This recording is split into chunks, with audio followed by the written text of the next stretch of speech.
জটিলা কুটিলা দেখে তা ব্রজবাসীরা সবাই ভয় পেত, এমনকি রাধারানীও ভয় পেত, আর এমনকি বৃন্দা দেবীও ভয় পেত। তাই বৃন্দা দেবী বলছে, আমি তোমাকে কুঞ্জবনে নিয়ে যাব না, আমি তোমাকে কুঞ্জবনে নিয়ে যাই আর তোমার শাশুড়ি ননদি আমার গালিগালাজ করুক, আমি তোমাকে কুঞ্জবনে নিয়ে যেতে পারবো না, পারবো না, পারবো না। রাধারানী মনে মনে ভাবছে, ওরে বিন্দে দেখি তুই যাস কিনা, কারণ আমিও নারী জাতি আর তুইও নারী জাতি। এই বলে রাধারানী একেবারে প্রসঙ্গটি উল্টো দিয়ে বলছে, এই বিন্দে, বিন্দে রে, আমি না তোকে একটা কথা বলতে ভুলে গেছি। কি কথা গোড়াই বলো না। বলছি বলছি, বলো না রায়। আরে বলছি বলছি, জানিস আজ না সূর্য পূজার দিন, আমি আমার শাশুড়ি ননদের কাজ হতে অনুমতি নিয়ে রেখেছি ফুল তুলতে যাবার জন্য। যাবি? সত্যি বলছো রায়? আরে বলছি তো, সত্যি সত্যি সত্যি। ঝাড়িও নিয়ে নিয়েছো সঙ্গে করে। এবার রাধারানী আর বৃন্দা দেবী ফুলের ঝাড়ি নিয়ে ফুল তুলতে চলেছে। এবার ললিতা, এবার রাধারানী আর বৃন্দা দেবী বৃন্দাবনের মাঝে নববৃন্দাবন নামক স্থানে এসে উপস্থিত হলেন। উপস্থিত হয়ে দেখছে কত সুন্দর উনি খেলছে বাবা এদিকে, কিন্তু তার লক্ষ্য সেই সখীদের দিকে। দেখ দেখ সুবল, সখীরা দাঁড়িয়ে আছে, মনে হয় রাধারানীর কোনো মনের কথা নচেত কোনো গোপন কথা নিয়ে এসেছে। চতুর্শিরোমণি খেলছে এদিকে, কিন্তু তার লক্ষ্য সখীদের দিকে। কিন্তু সখীরা এখনো আসছে না কেন? তাহলে দাদা বলরামের জন্য। তাই বলরামকে তাড়াবার জন্য কি করেছে মা? না, সুবলের হাত থেকে বাঁধনটা ছেড়ে দিয়ে বলছে, বলে দাদা হাতটাই আমায় ভেঙে দিয়েছে, হাতটাই আমায় ভেঙে দিয়েছে, হাতটাই আমায় ভেঙে দিয়েছে, হাতটাই আমায় ভেঙে দিয়েছে, যন্ত্রণায় আর সইতে নারী হাতটাই আমার ভেঙে দিয়েছে, যন্ত্রণায় আর সইতে নারী হাতটাই আমায় ভেঙে দিয়েছে, যন্ত্রণায় আর সইতে নারী হাতটাই আমার ভেঙে দিয়েছে, যন্ত্রণায় আর সইতে নারী হাতটাই আমায় ভেঙে দিয়েছে, হাতটাই আমায় ভেঙে দিয়েছে। হাতটাই আমায় ভেঙে দিয়েছে। দাদা বলো না, ছুটতে ছুটতে সে বলছে, এই কৃষ্ণ কি হয়েছে রে তোর? তুই এমন ভাবে কান্নাকাটি করছিস কেন? দাদা দেখো না, সুবলের গায়ে এত জোর, বেটা মেরে আমার হাতটা ভেঙে দিয়েছে। সর্বনাশ! তাহলে এখন উপায়? আমার তো কোনো ঔষধ জানা নেই রে ভাই। দাদা তোমার না জানা থাক, আমার জানা আছে। ওই ভান্ডিরে বনের ওখানে গেলে তুমি এখনই ঔষধ পেয়ে যাবে। এই কথা শুনে দাদা বলরাম চলে গেল। কিন্তু সখীরা এখনো আসছে না কেন? তাহলে এবারে সুবলের জন্য, সুবলকে তাড়াবার জন্য কি করেছে? এই সুবল, শোন শোন, মেয়েরা তো আমার হাতটা ভেঙে দিয়েছিস ভাই,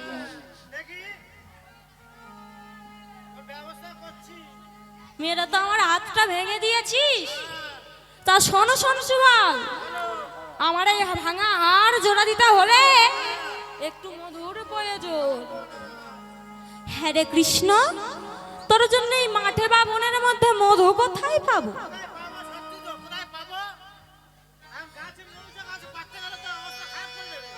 এই সুবল শোন শোন, আমার ওই মাঠে বা মনের মধ্যেই কাজ হবে না রে। আমার জন্য আনতে হবে না রাধার মধু, রাধার মধু আনতে হবে। এই শুনে সুবল চলে যাচ্ছে। এই সুবল শোন শোন, মধু যখন আনবি না তখন কেউ যেন না দেখতে পায়। কেন? দেখতে পেলে কি আর হবে? কৃষ্ণ। এই শুনে সুবল চলে গেল। এবারে সখীরা শ্যামকে বন মাঝে একাকী পেয়ে ধীরে ধীরে শ্যামের দিকে অগ্রসর হচ্ছে। এক সময় শ্যামের কাছে এসে বলছে, ও শ্যাম, আমরা সবাই মিলে তোমার সাথে বাজি ধরতে চাই। বলো, বাজি ধরতে রাজি আছো তো?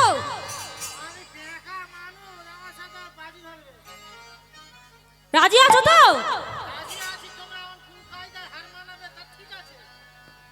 দেখবে দেখবে, ঠিক আমরা তোমাকে হারিয়ে দেব। আচ্ছা শোনো শ্যাম, শোনো, আমরা তোমার জন্য একটি বস্তু এনেছি। এখন কেন বলবো? আগে তোমাকে প্রশ্নের উত্তর দিতে হবে তো। শোনো শ্যাম শোনো। চতুর শিরোমণি কৃষ্ণ মনে মনে ভাবছে, কি ব্যাপার, কি শ্যাম ঘাবড়ে গেলে নাকি?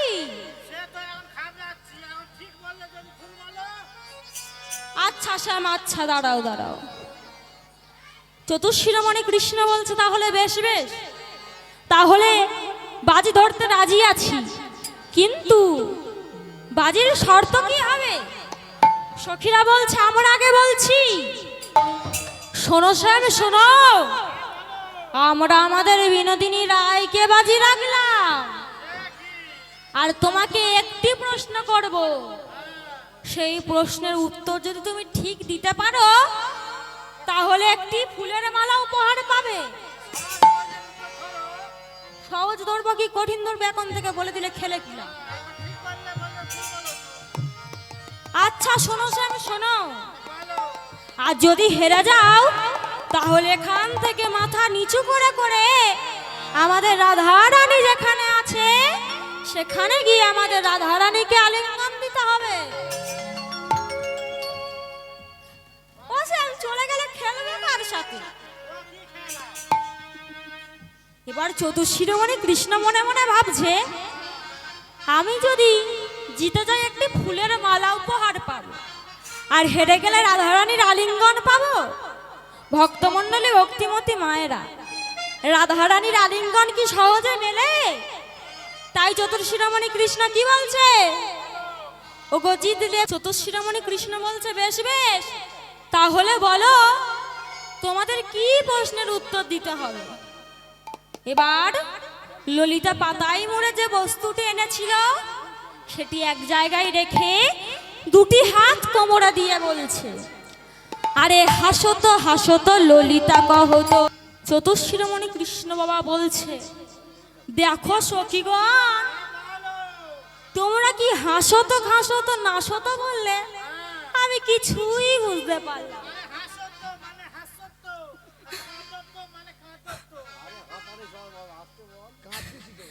দেখো শ্যাম,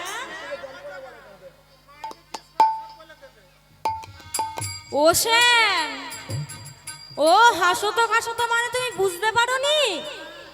বেশ বেশ, আমরা বাংলা করে গুছিয়ে বলছি, তুমি কান খুলে শুনে রাখো। মানে শোনো শ্যাম, আমরা তোমার জন্য একটি বস্তু এনেছি, সেটা তোমাকে বলতে হবে আমরা তোমার জন্য কি এনেছি। যদি বলতে পারো তাহলে একটি ফুলের মালা উপহার পাবে, আর যদি হেরে যাও না, আগেই তো বললাম, হেরে গেলে এখান থেকে মাথা নিচু করে করে আমাদের রাধারানী যেখানে আছে সেখানে গিয়ে আলিঙ্গন দিতে হবে। এবার চতুর শিরোমণি কৃষ্ণ বলছে, বেশ বেশ, তাহলে এখন তোমাদের প্রশ্নের উত্তর শোনো। হলো না হলো না হলো না, তোমার প্রশ্নের উত্তর হলো না।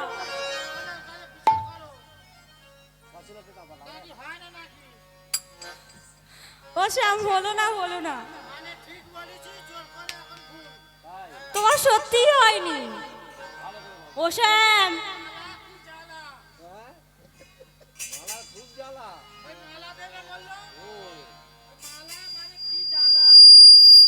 ও শ্যাম, হেরে গেছো, হার স্বীকার করে নাও, নাও বলছি। ও শ্যাম, হার স্বীকার করে নাও, নাও বলছি। দেখো সখীগণ, আমি কারোর কাছে হারি না, আর তোমাদের কাছেও হার স্বীকার করব না, করব না। সে কি শ্যাম, হেরে গেছো হার স্বীকার করবে না? হার স্বীকার তোমাকে করতেই হবে। দেখো শ্যাম, ভালো হবে না কিন্তু বলে দিচ্ছি, কারণ এখানে আমরা 8 জন সখী উপস্থিত আছি, আর তুমি একা শ্যাম। তাহলে ব্যাপারটা কি হবে একবার ভেবে দেখেছো তো? চতুর শিরোমণি কৃষ্ণ বলছে, মেয়ে ছেলের বুদ্ধি তো, তাই এমন কথা বলছে। সে কি শ্যাম, হেরে গেছে আবার হার স্বীকার না করে উল্টে আবার আমাদের গালিগালাজ করছো? দেখো সখীগণ, তোমরা আগে আমার জন্য কি বস্তু এনেছো সেটি আগে দেখালে না, আর আমি কেমন করে হার স্বীকার করে নি বলো? ওলো হ্যালো, হ্যাঁ, আমাদের ওই তো ভুলগা। আমরা আগে শ্যামের জন্য কি বস্তু এনেছি সেটি আগে দেখালাম না, আর কেমন করে বলছি হার স্বীকার করে নাও, হার স্বীকার করে নাও। বেশ বেশ, এবার সমস্ত সখীরা মিলে রাধারানীর গাথা মালাটি দেখালো। তখন চতুর শিরোমণি কৃষ্ণ বলল, বেশ বেশ, আমি আমি হার স্বীকার করে নিলাম। তা আমার একটা শর্ত আছে, শোনো। তোমাদের রাধারানীকে আমার কাছে আনতে হবে। আমি আমার সন্তান, আমি আমার শর্ত অনুযায়ী তোমাদের রাধারানীকে আলিঙ্গন দেব। হ্যাঁ, সখীরা বলছে, সে কি সে, এ কথা তো হয়নি। কথা হয়েছে, এখান থেকে হেরে গেলে মাথা নিচু করে করে আমাদের রাধারানী যেখানে আছে সেখানে গিয়ে আলিঙ্গন দিতে হবে। আর তুমি এরকম বলছো, এ হবে না। চতুর শিরোমণি এই কথা শুনে বিদ্যুৎ গতিতে চলেছে। ও শ্যাম, একটু ধীরে ধীরে চলো। তুমি হলে পুরুষ মানুষ, আর আমরা হলাম নারী জাতি, তোমার কাছে হেঁটে পারি? এই কথা শুনে চতুর শিরোমণি কৃষ্ণ গতিবেগ কমিয়ে দিয়ে চলেছে, তাও সখীরা ধরতে পারছে না। আর এদিকে রাধারানী বুঝতে পেরেছে, আজ আমার পরাণ বধূ যে গতিবেগ নিয়ে আসছে, আজ মনে হয় দিবালোকে সমস্ত সখীদের সামনে আমার আলিঙ্গন দেবে। তাই চতুরের শিরোমণি কৃষ্ণের কাছাকাছি হওয়ার পর রাধারানী চোখের ইশারাতে বুঝিয়ে দিচ্ছে, বধূ তুমি বরঞ্চ সখীদের অন্য কোথাও পাঠিয়ে দাও। এবার রাধারানীর ইঙ্গিত বুঝতে পেরে চতুরের শিরোমণি কৃষ্ণ সখীগণদের বলছে, তোমরা কি জানো না সখী, আজ শিব চতুর্দশী, এবার করো গিয়ে আরাধনা হইয়াই উপবাসী। চতুর শিরোমণির কৃষ্ণের কথা শুনে আজ সখীরা রাধারানীকে বনমাঝে একাকী ফেলে বিদায় নিয়ে চলে যাচ্ছে। ওমা, শিবকে তুষ্ট করতে গেলে কি কি প্রয়োজন হয় মা? কি বললে? হর্তকি আর বয়রা? ওমা, আরো কিছু লাগে, কি বলুন? কে বলতে পারবেন? ওমা, লজ্জা পাবেন না, বলুন।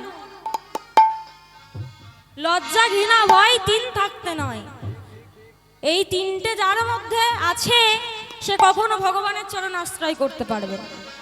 বলুন কি লাগে? বেলপাতা। বেলপাতা। মায়েরা বলবে, কেউ বলবে না, মায়েরা বলবে। ওমা কি লাগে? এইটুকু জানেন না? মায়েরা তো বলছে আকন্দ ফুল। আকন্দ ফুল বলেছো? আর কি লাগে?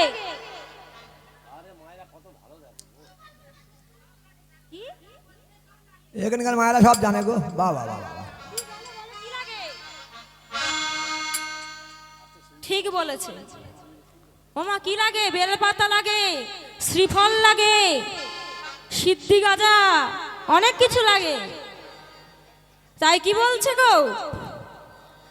চতুর্শিরোমণি কৃষ্ণ আজ সখীদারে বলছে, আরে সখীরা শিবকে তুষ্ট করার জন্য বিদায় নিয়ে চলে গেল। চতুর্শিরোমণি কৃষ্ণ রাধারানীকে বনমাঝে একাকী পেয়ে ধীরে ধীরে রাধারানীর দিকে অগ্রসর হচ্ছে। অগ্রসর হতে হতে দেখছে রাধারানী অঝরে নয়নে কাঁদছে।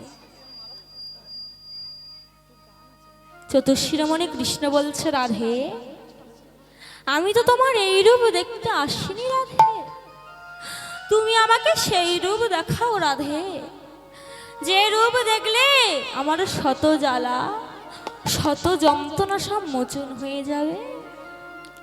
এবার রাধারানী ধীরে ধীরে চতুর্শিরোমণি কৃষ্ণের বুকে মাথা রেখে বলছে, তুমি মহাকাল কালিয়নকে দমন করেছো, বৃথাসুরকে বধ করেছো, অঙ্গলির মস্তকে পর্বতকে ধারণা করেছো, বৃথাসুরকে বধ করেছো, আর আমার এই সামান্য কলঙ্কিনী নামটা তুমি মোচন করে দিতে পারছো না? বলো না বধূ। কৃষ্ণ যত বলে, রাধা যত বলে, কৃষ্ণ তত চুপ করে থাকে। বধূ আজ যদি তুমি আমার এই কলঙ্কিনী নামটা মোচন না করে দাও, তাহলে আমি চিরদিনের মতো এই জগৎ ছেড়ে চলে যাব। রাধারানী চলে যাচ্ছে। যেতে তো প্রাণ চাই না, তবুও যেতে হবে। তাই একবার যাই, আবার পিছনে ফিরে তাকাই, আবার যাই, আবার পিছনে ফিরে তাকাই। রাধারানী পিছনে ফিরে দেখছে কৃষ্ণ ঝড়ে নয়নে কাঁদছে। রাধারানী ধীরে ধীরে কৃষ্ণের কাছে গিয়ে বলছে, বধূ তুমি কাঁদছ কেন বধূ? কারণ একজন রাধা চলে গেলে অনেক রাধা আসে, কিন্তু তুমি কেঁদো না বধূ। যাবার সময় তোমার ওই করুণ মুখটি দেখে গেলে আমি মরেও শান্তি পাবো না। তাই তুমি তোমার ওই হাসি মুখটি দেখাও বধূ। রাধারানী চলে যাচ্ছে আর ছলো ছলো নয়নে কাঁদছে। চতুর্শিরোমণি কৃষ্ণ বলছে, রাধে জটিলা কুটিলা তোমার শ্যাম কলঙ্কিনী বলে তাই না? কৃষ্ণ কলঙ্কিনী বলে তাই না? বেশ, আমি আগামীকালের মধ্যে দেখিয়ে দেব এবং বুঝিয়ে দেব এই বৃন্দাবনের মাঝে একমাত্র সাধী সতী নারীকে। তাই সেদিন আকাশে কোনো চাঁদ উঠল না, বাতাস ছিল মৃদু মন্দ, পাখিরা তাদের সুর হারিয়ে ফেলেছে, মুনি ঋষিরা তাদের বেদে গান গাইতে ভুলে গিয়েছে, মন্দিরে মন্দিরে শঙ্খ ঘণ্টা বাজাতে ভুলে গিয়েছে। ধীরে ধীরে ভোর হয়ে আসছে, ভোরের পাখিরা ডাকছে। ক্রমশ ক্রমশ প্রকৃতির নিয়ম অনুসারে পূর্ব আকাশে সূর্য দেবতা উকি দিচ্ছে। মা যশোদা কানাইকে ডাকছে, কানাই একবার উঠে পড়ো বাবা, একবার উঠে পড়, কারণ আমি শুনেছি প্রভাতের কিরণমালা শিশুদের বদনে লাগলে নাকি শিশুদের আয়ু ফল কমে যায়। তাই তুমি একবার উঠে পড়ো বাবা, একবার উঠে পড়ো। কিন্তু গোপালে কোনো ডাকে সাড়া দিল না, গোপালে কোনো ডাকে সাড়া দিল না। মা যশোদা কানাইয়ের শয্যা পাশে বসে বলছে, এই কি, এই কি আমার সেই কানাই? যার মুখে মাতলে শতকোটি চন্দ্র সূর্যের কিরণমালা উদ্ভাসিত হয়ে ঝলসে পড়তো আলোক রশ্মির ছটা। এই কি আমার সেই কানায়, যার নয়নে ছিল প্রখর রৌদ্রের কিরণমালা, যার দণ্ড শাড়ি দেখে মনে হতো শ্বেত বলাকার পাখা, যার কুঞ্চিত কেশ দেখে মনে হতো কালো ভুজঙ্গিনী রুক্ষিত ফণি। আমার কানাই কেন আমার সাথে কথা বলে না?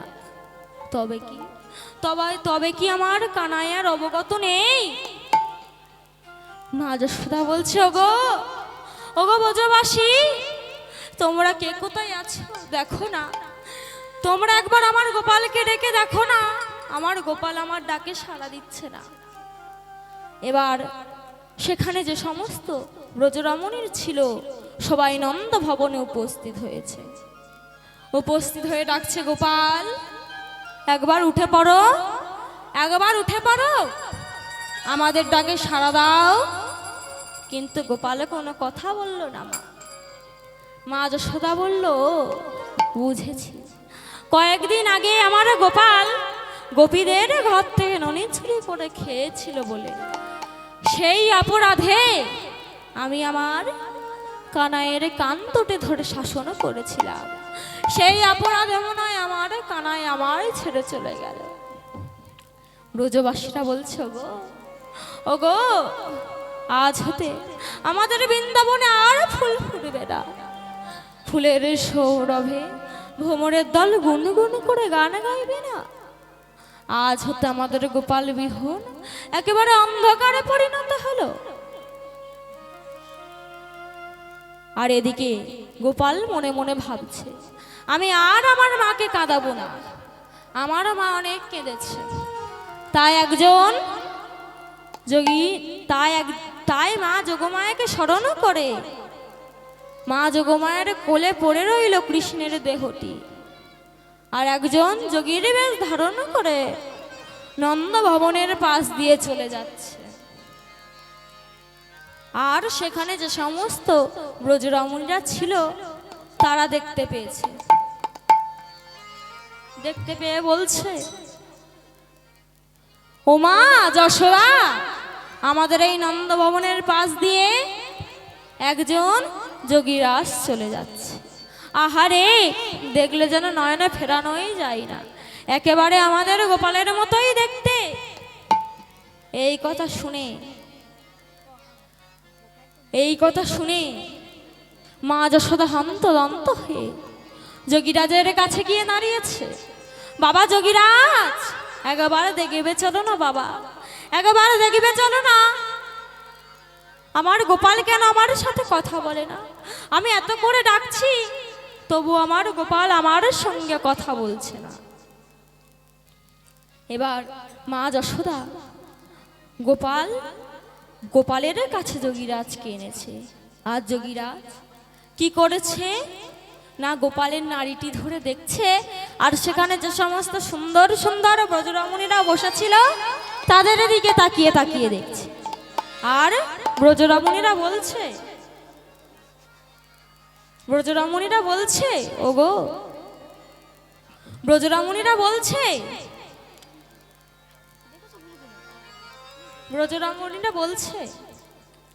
আজ হতে আমাদের গোপাল বিহনে আর ফুল ফুটবে না, ফুলের সৌরভে ভ্রমরের দলে গুনগুন করে গান গাইবে না। আর এদিকে যোগীরাজ গোপালের নাড়িটি ধরে দেখছে আর বলছে, মা যশোদা, তোমার গোপালের যে ব্যাধি হয়েছে, এ ব্যাধির ঔষধ সারা ভারতবর্ষে কোথাও পাওয়া যাবে না। মা যশোদা থরথর করে কাঁপছে আর বলছে, বাবা যোগীরাজ, একবার দেখো না আমার গোপালকে বাঁচানো যায় কিনা। আমি আমার সব কিছু দিয়ে আমার গোপালকে ফিরে পেতে চাই, এমন কি আমার আশার কিছু না থাক, আমি আমার সব কিছু দিয়ে আমার গোপালকে ফিরে পেতে চাই। যোগীরাজ বলছে, এই ব্যাধির ঔষধ হলো সতী নারীর হাতের একটু জল। মা যশোদা আনন্দে আত্মহারা হয়ে বলছে, বাবা যোগীরাজ, আমি তো সতী নারী, আমার হাতের জল হলে চলবে তো?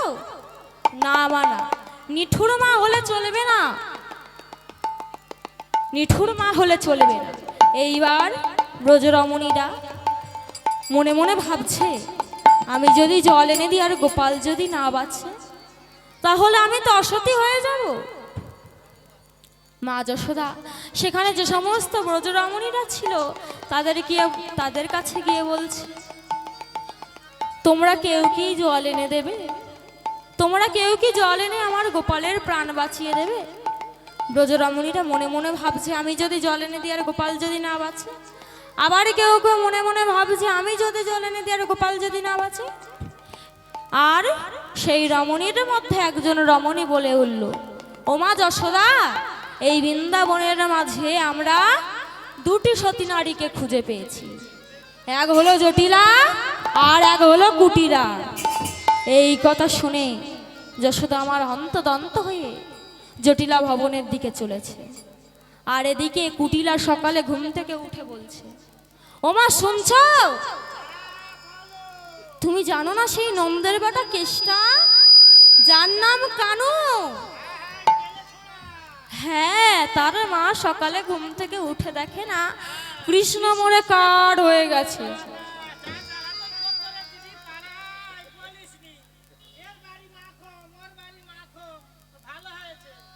এই কথা শুনে জটিলার অন্তরটা থরথর করে কেঁপে উঠল।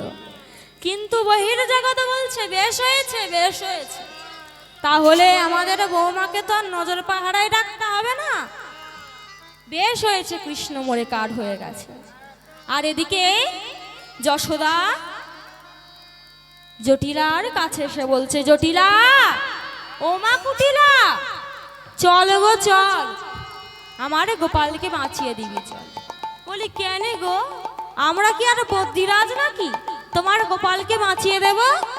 না মা না, বৃন্দাবনে সবাই বলেছে তোরা মা মেয়ে নাকি সতী নারী।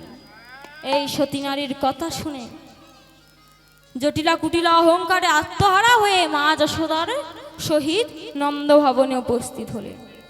উপস্থিত হয়ে যোগীরাজের সামনে গিয়ে দাঁড়িয়েছে।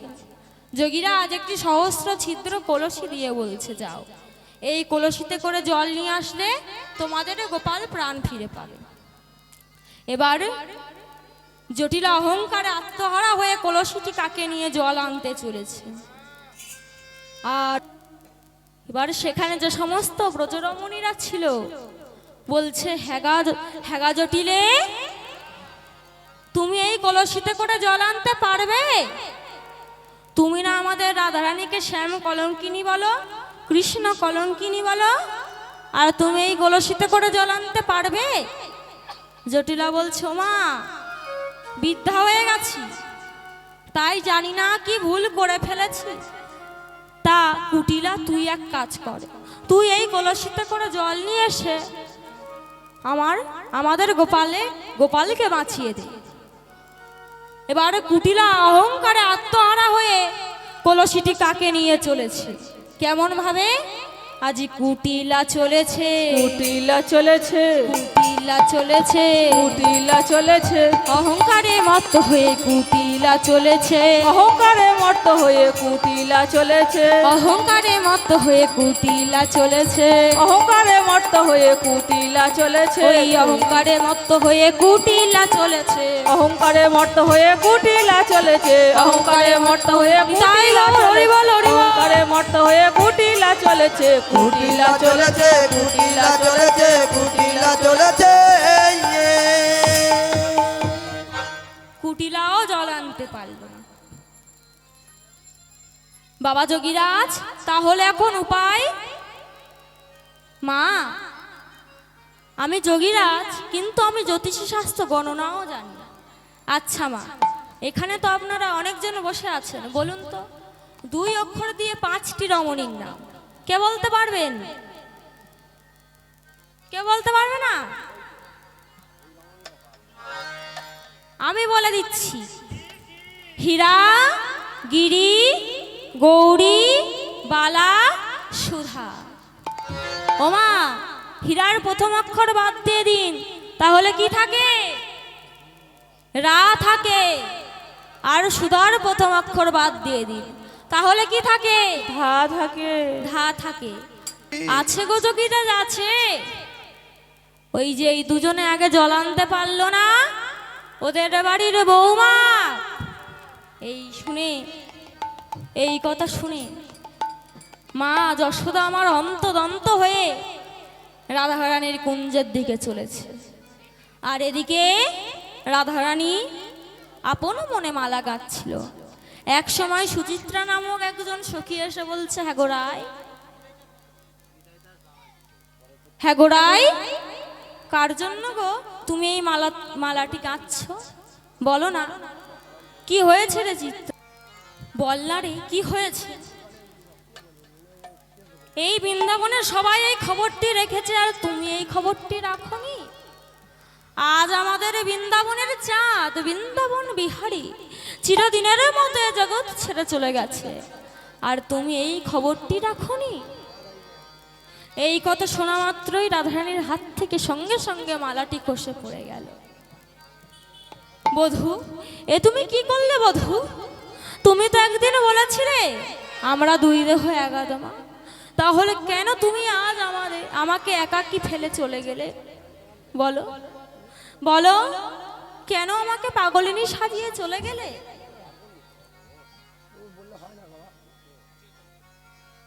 কেন তুমি আমাকে পাগলিনী সাজিয়ে চলে গেলে? ওরে চিত্রা, আমি আমার আর এ দেহ রাখবো না, আমি সব আমার ওই যমুনার জলে বিসর্জন দিয়ে দেব। যার জন্য আমার এই বেশভূষা, সেই যখন আমাদের সাথে নেই, আমি আর এই বেশভূষা কারোর জন্য রাখবো? আর এদিকে মা যশোদা রাধারানীর কুঞ্জে এসে বলছে, রাধে চল গো চল, আমার গোপালকে বাঁচিয়ে দিবি চল। আমি কেমন করে তোমার গোপালকে বাঁচিয়ে দেব মা? রাধে, বৃন্দাবনের সবাই বলেছে তুই নাকি এই বৃন্দাবনের মাঝে একমাত্র সাধী সতী নারী। চল চল, আমার গোপালকে বাঁচিয়ে দিবি চল। এদিকে জটিলা কুটিলা বলছে, ও মা কোথা যাব মোরা, লাজে মরে যাই, অসতী হইন মোরা সতী হলো রায়। কালা অপবাদী বলে যারা জানে জগৎ জানে, তব মতো সাধু সতী হলো সেখানে। ওরে ওরে নিবংশে, ওরে মিনসে, তোদের দেহে এত জোর আর ধর্ম যদি থাকে, কুড হবে তোর, কুড হবে তোর, কুড হবে তোর। রাধে চল গো চল, আর দেরি করিস না। এবার রাধারানীর সঙ্গে মা যশোদা নন্দ ভবনে উপস্থিত হয়েছে। নন্দ ভবনে উপস্থিত হয়ে রাধারানী কৃষ্ণের দিকে ছলো ছলো নয়নে বলছে, বধূ এ তুমি কি করলে বধূ? এ তুমি কি চরম পরীক্ষাতে আমার ফেললে? এবার যোগীরাজ রাধারানীর হাতে সে সহস্র ছিদ্র কলসিটি দিয়ে বলছে, রাধে এই কলসিতে করে জল আনলে তোমাদের গোপাল প্রাণ ফিরে পাবে। এবার রাধারানী সেই কলসিতে করে জল নিয়ে আসলো এবং গোপালের বদনে দেওয়া মাত্রই গোপাল তৎক্ষণাৎ প্রাণ ফিরে পেল। মা যশোদা বলছে,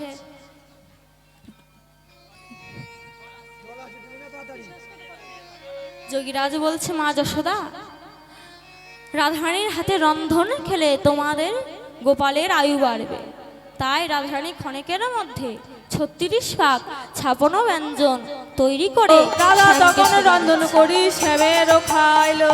এবার রন্ধনশালা হইতে রাধা আর নয়নে চাইলো, এবার রন্ধনশালা হইতে রাধা আর নয়নে চাইলো, এবার রন্ধনশালা হইতে রাধা আর নয়নে চাইলো, এবার রন্ধনশালা হইতে রাধা আর নয়নে চাইলো। সবাই মিলে গৌর হরি বলো, সবাই মিলে প্রেমানন্দে গৌর হরি বলো, হরি সবাই মিলে